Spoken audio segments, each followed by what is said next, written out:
Hello, my name is Kai. I have a lot of stuff in a very small room, and so to make it worth having all this stuff, instead of getting rid of it, I'm gonna make video where I talk about them. First thing, I'm gonna go over three things. First thing I want to talk about is my film camera. It was my mom's, and I took it from her. She didn't really offer it. I just kind of saw it, and I was like, "Can I have it?" And she was like, "No." And I was like, I have not seen you take a photo with this ever." And she was like, "Okay." And so then I took it.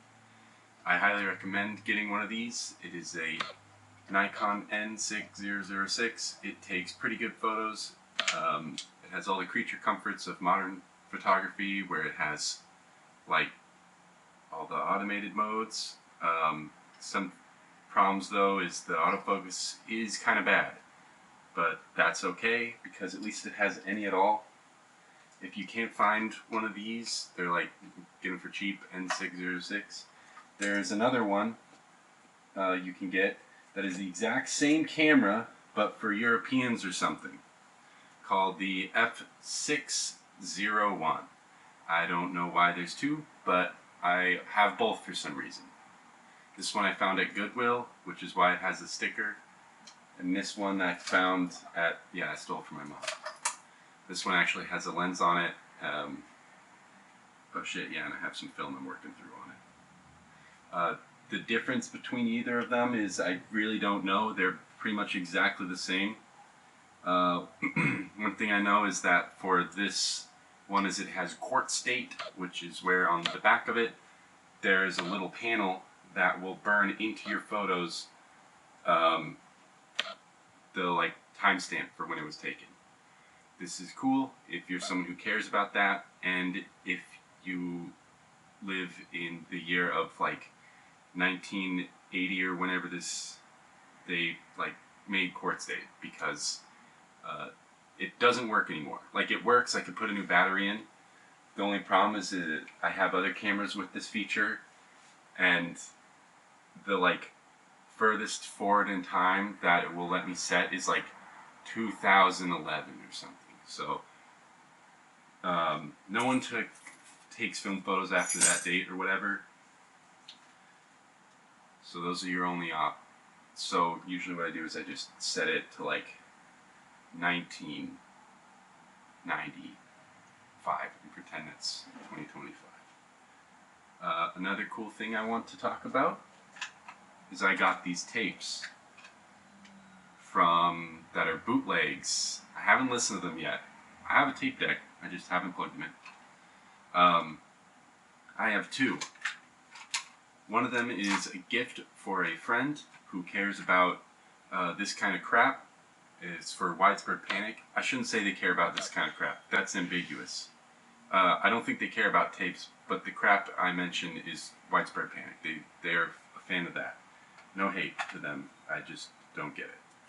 And the other one I got is Jane's Addiction live in LA 1987. So, and that's gonna actually probably be good. I think the weird guy who was selling me the bootleg gave me a list of the songs. Yeah. Here's the list of the songs. If it autofocuses to it, you can read them back and you can tell me if they're good. And the last object I want to share is some Hot Wheels. I'm just going to throw them up and you're going to let me know what you think. You have to tell me if they're cool or not. So, I really like Hot Wheels. Not because like I'm a big car guy or anything like that. I think cars are cool. I think car culture is pretty bad. It's kind of weird, and everyone's like been recycling the same jokes like forever. And cars, I feel like, are in a kind of downward spiral as a concept, which is fine. They had their heyday. It's just sad. But I like Hot Wheels because I think they're really neat. I think they are the best gift you can give a friend. because it has a little something in there for everyone. Now, it may mean nothing to most people. Let's say this last one I just showed. This is a 1988 Honda CRX, and it's got like some decals and stuff on it. This is a really cool car, even though it's really slow. I think it's cool because like they're good gifts, because the car you give someone kind of can be an interpretive take on what you think they would like or how you would describe them. So like me and my dad like kind of Japanese shit boxes. So if I like gave him this, he'd think it's really cool. Or maybe you have a friend who's a giant fucking dork, and then you could give him the Batmobile. Or maybe you know a guy who doesn't know anything about cars, but they like sushi. I just showed you the sushi one. Maybe you have a friend or something, and they're like some weird southerner who likes drag races, and then you can give them the drag race funny car. Because they look funny, and they're drag races. They have some cool ones. Sometimes Hot Wheels has these kind of interpreted fake made-up-y ones. This is supposed to be like some weird rally thing they made up.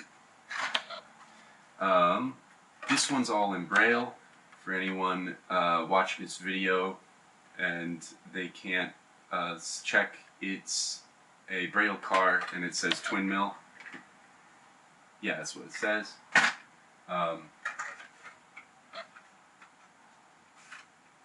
What else? This is another one. This is another one of their kind of interpretive made-up-y ones. This is really dim. Where's my flashlight? This one I grabbed because it looked like a car from a video game I used to play about driving Hot Wheels in the dirt when I was like little. So I was really excited to see it because I thought it brought back the fever dream.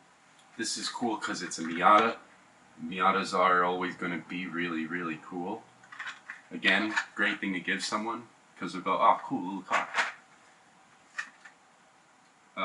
Here's another made-up-y one. It's like pink and transparent and stuff. Here's another made-up-y one. I think I got this one because it looked awesome. It's called Bogzilla, and it's like a weird off-roader thing. Kind of looks like a Suzuki Samurai. And then here's another Miata. I think this is a real, yeah, this is from the Legends Tour thing. This is a Miata, but a guy made it to look like cyberpunk and badass. Okay, those are the things I wanted to share. Thank you for your time. I'm going to put this stuff away now.